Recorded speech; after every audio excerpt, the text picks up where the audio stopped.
What is up? It is the Figure Hunter, and I am so fired up to do the final review for the Suunto Race 2. It is a $500 watch just recently released by Suunto, and I have been a fan of Suunto for a while now because they have been introducing higher build quality, higher design, nice, awesome all-around watches, but they had some faults and some failings with previous renditions, and I feel like with the Race 2, they've now fixed those things. So if you're new to the channel, I test devices for higher intensity interval training and more dynamic Olympic type weightlifting relative to the running, biking, and swimming videos that might be out there. I try to look at the training load tracking as well as the wellness and recovery tracking. Those are big points. Okay, so as a fellow YouTuber says, Matt Legrand, I'll put a link in the description below to go look at his site. He does some of the most cinematic, beautiful reviews of devices, and I constantly tell him he should do documentaries because he's just a filmmaker. But he always gets to the punchline at the beginning. So when I look at the Suunto Race 2, I feel like this is a solid competitive watch in the $500 price point. And we'll talk about the ins and outs of that, but I feel like it is really awesome design, really, really nice features, fully functioning in all the primary ways, a complete training system, a complete relative wellness and recovery system. The heart rate accuracy has been stellar relative to other wrist-based devices, even for doing higher intensity interval training and CrossFit. And this to me is sort of near the top if I was going to give it a simple summary. And we'll talk about the ins and outs, but I feel like at the $500 price point, this is a solid watch. So there's my quick tidbit. So what do I like and what do I not think is as great? So what do I like about the Suunto Race 2? I am in love with the build design. Now, if you look at their predecessor, the Race Original, I loved this. I loved the edges. But the screen size is bigger and the body size is smaller and thinner and lighter than the original Race, and the original Race had terrible heart rate accuracy. I do love the Race S. It's just too small, and the relative screen size relative to the bezel and size, not quite as good. But this, to me, is the coup de grace. You know, I do feel like they've nailed it with the design. I love this burnt orange. I love it. I love how it snaps in on the back with the little nib there. I love overall just the way it flows, the way it moves, the way it acts, you know, and how it functions in all the basic ways. I think the screen is really, really nice at 1.5 inches. It's one of the largest screens on the market today. I feel like the weight is reasonable. The battery life has been great at like 5 days, I think. I didn't do the actual calculation, but it is solid battery life in general. I do think that all the functional things, like the simple and silly things like weather, everything works really well and functions really well, everything. I love the font sizes. I like the way that they have, I just like the fonts. It's crazy as that. I think the text size is legible and clear. I'm coming out with a Coros Nomad review that I can't read the text messages because they're too small. I think the map on this is functionally this is my kind of map. You just bounce in, it's there. You can scan out, you know, like if I say like, okay, well, we're just going to go on a little trip. And if I wanted to take you, you know, to where I take my dogs every morning, we could just zoom in and just, you can sort of see like the set of trails. There it is. You know, my thumb's probably in the way. But there's the set of trails. There's where, you know, I take my dogs, just bounced right over there. No problem whatsoever. You can zoom out or you can zoom in and see the trails, or you can just hit the button and go back to home. Works great. Doesn't have street names. It's not routable. You can't take it anywhere, but the map works great. So all the, you know, this, again, those are sort of maybe some simple things or silly things, but I feel like it all functions well. Buttons. The buttons are great. It's got a great clicky button. I like the rotating crown. I feel like everything is just on point, solid. And then the biggest thing is the heart rate accuracy. I'll put, you know, charts up, but the heart rate accuracy on the lifting workouts, awesome. I mean, that to me, when you're doing deadlifts and strict press and, you know, headstand push-ups and walking on your hands and bench press, that is really impressive heart rate accuracy. The accuracy for monostructural workouts, really, really on point. Just like it's kind of perfect, but these are monostructural workouts with ski erg and rowing and assault bike. And then, you know, the accuracy for CrossFit. It had some that had a blip to it, and then some that had accuracy that was like really pretty awesome. If you look at the correlation, I did a whole video of this, so you can watch the whole video in depth. It had awesome level accuracy on the heart rate sensor. The other thing I really like is this new recovery aspect. On the app, we'll look at the app in a little bit to see what I liked on the app and how it functions there. But I like that it culminates these factors all together, and it gives me, like, I'm at 7% recovered because I worked out a few times today. So like I woke up, it was a different level, and now I'm at 7%. I feel like it's been giving me low recovery scores, and I actually like that. So I feel like that's fantastic. I feel like the training tracking, we'll look at it on the app as well, but I feel like this, you see your volume, what you can handle volume-wise. I feel like that is super helpful on the fitness tracking. And then this, you can see, I think it's sort of counterintuitive, but you're negative. It means that you are, training hard. You're in a depleted state, so you're pushing your body. And so the negative is positive. I guess I should say simple things. And the sleep, the HRV, those two factors are fine. I do love that it tracks naps. It's spot on with naps. It always gets naps right. And I just feel like that's great. It adds it to the sleep volume time. HRV's been great. Now, everybody does HRV, but I think they do a great job. Let's look at the app and see what I think there specifically with what they're offering relative to competitors on the market or relative to how they present information. Okay, so looking at the app, it has just sort of tidbits of information all throughout. So obviously you can see your last activity up at the top, and then you have these widgets of information. So let's just look at what I like about these things. The progress chart, I really do like that it shows your fitness growing over time or declining depending on what you're doing. You can see, some of it's counterintuitive, but I like that it shows your overall growth over time as well as the short-term impact. I think this new recovery phase where they culminate information all together, your resources, your sleep, your HRV, and your training load to a recovery score is great. I feel like that's the kind of in-depth stuff that people should be doing. The resources, I feel like this is just sort of okay because it used to deplete more effectively. Like I'm pretty worn down. I had a hard workout, low amount of sleep, and taught a rowing class, and here it is saying I'm a little bit higher than I should be. I think they do a great job, but the other thing is on the bottom, when you go to the bottom in the training zone tab, I love how they break out your training and you can look at subsets of your training across time. Some of it, I feel like they could still polish better. I almost like the previous rendition versus the app update they just did.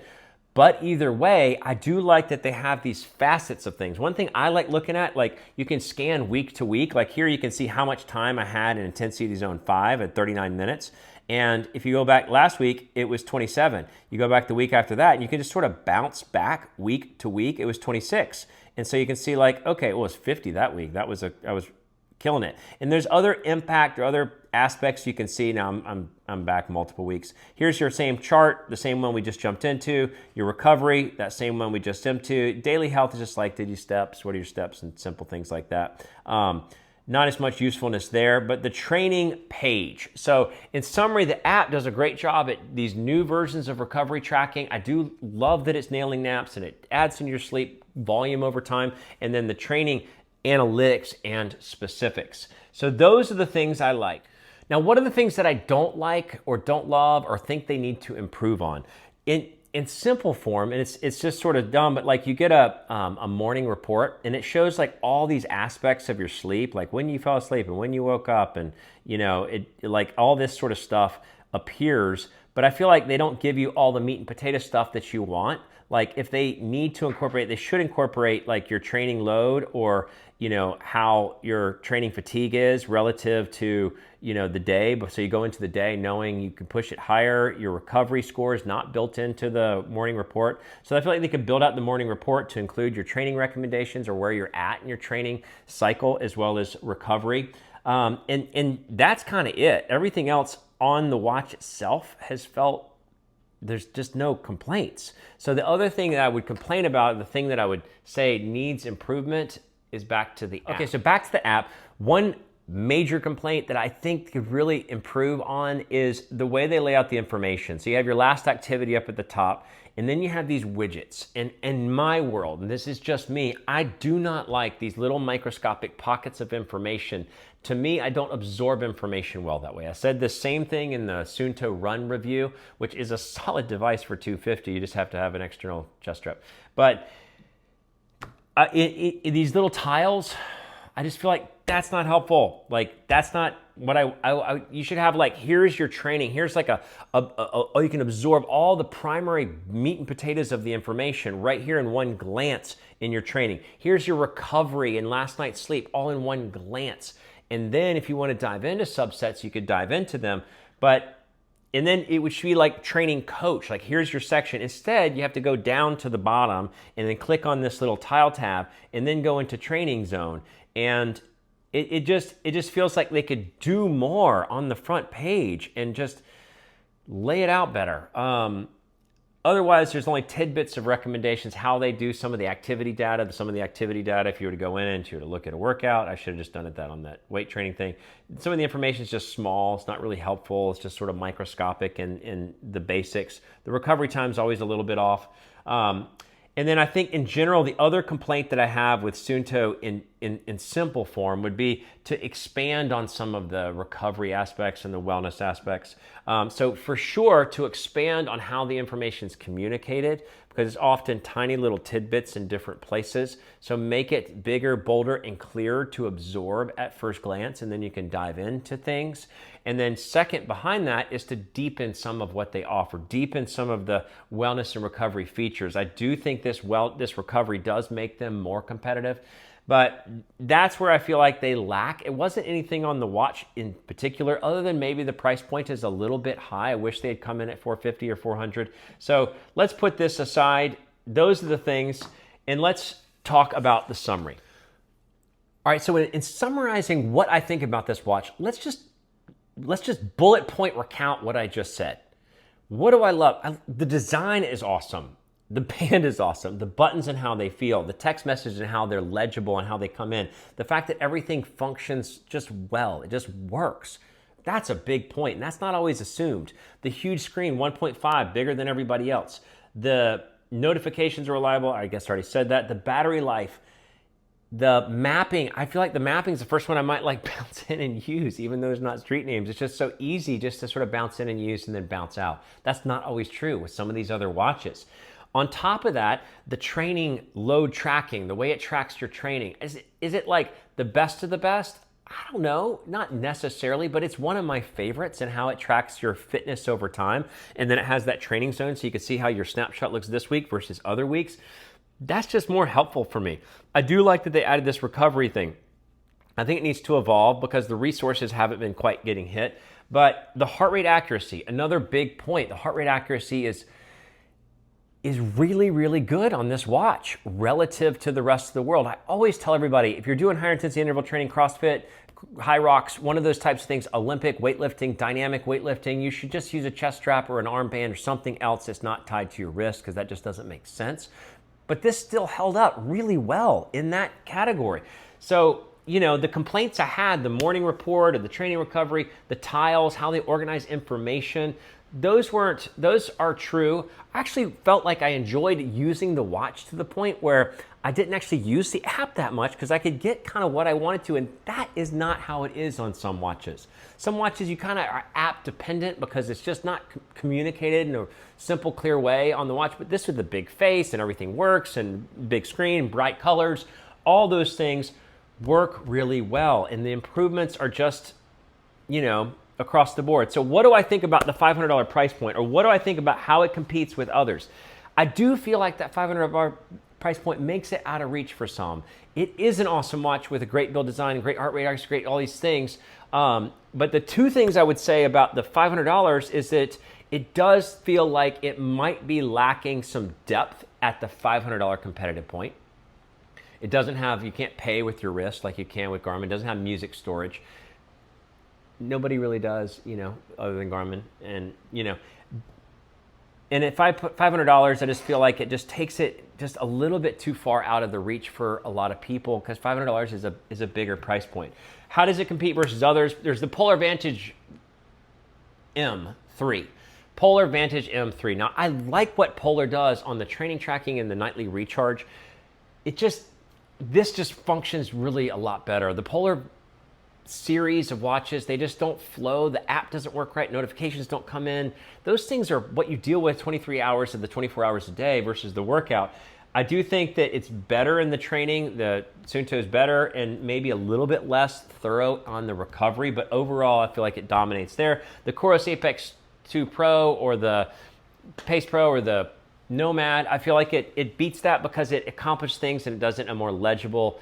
Obviously, it's apples and oranges in some ways from the design and the build, but I feel like in the Coros brand of families, they have not built out the wellness and recovery side yet, and the training side is so similar that I just think, okay, well, they're tied on training. Their Coros is weaker on wellness and recovery, and Suunto is better on visibility, legibility, build quality, clarity, and some of the simplicity of how it works.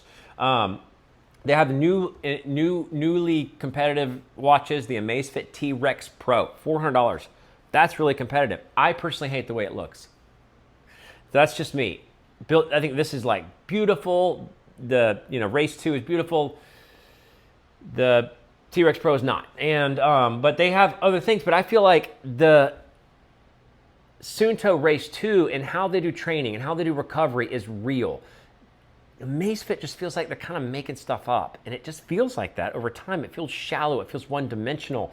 This feels real. This is your training, and this is your real feedback, your wellness and recovery feedback. It just felt like it was just like, let's just put some numbers on the screen with Amazfit, and a lot of their metrics were just always like really great. Everything, you're doing great, even though you're not.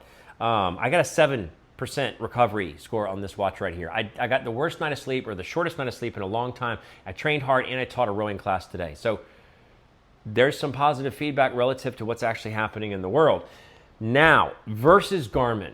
I don't compete with Apple. I actually don't put Apple on most of my competitors because they don't have a built-in training program. You have to combine all these apps. It is the world's best heart rate sensor for sure. Day and a half battery life on the regular watches, or 2.5 days on the Apple Watch Ultra. It's not a training watch. It's a computer on your wrist. It's meant to be like a world's best smartwatch, and you can add in some of these apps if you want to replicate some of the training things, but it's not a training watch in today's world, in my opinion, so it doesn't come up in the competitive lineup of training watches. And but Garmin, how do we compare against Garmin? You have the 970 at $750. That's not a competitive arena. You have the 965, which is the lesser, older heart rate sensor, but does have full mapping and a 1.4-inch screen. That's the real competitor, the 965. The 570 is somewhat competitive at $550. They're both kind of that $550, $600, 965, 570. The 570 and Garmin in general has more breadth to them. You can use Spotify, Amazon Music. That's real music playback. I don't ever use music playback, and I'm a Garmin person. You can pay at the thing. I don't ever use the pay thing. If I always have my phone, I'm going to pay with my phone. Yes, if you're in an emergency, you can pay, and that's great. Nobody else does that other than Apple. But you have, you can pay at the thing with your phone. But in general, if you're comparing the 965 and the 570, which is in your price point, those are weaker build qualities. They're plasticky, they feel plasticky, they look plasticky. This looks like a solid professional watch, and even the band quality, everything's just better in the overall build quality. It feels more solid. The buttons, everything is just solid and awesome. And so if it was between the 965, 570 and this, I would choose the Suunto Race 2, and I am a huge Garmin fan because of their depth and breadth. I would choose the Suunto in this situation, and that is saying a lot. Now, I am addicted to the flashlight. I have a puppy. I'm out. I bet, my eyes need light. So I would say the competitor would be like an old Epix Pro, because an old Epix Pro is you maybe get the $500 range-ish, and it's got like a full suite of the Garmin stuff. It's a big build quality, better build quality, and it includes a flashlight. So those are my competitive thoughts. That's what I think about, like, how does it compete? I feel like this is a solid offering. They finally have fixed the heart rate accuracy, and that's not coming from somebody that's just running, biking, or swimming. I am doing all sorts of crazy stuff around my wrists, and this held up well. Training load tracking is good. Recovery is improving. Some areas to grow in. Awesome quality build design, looking watch, big, beautiful 1.5-inch screen. That is the Suunto Race 2. It's a Figure Hunter. Thanks so much for watching.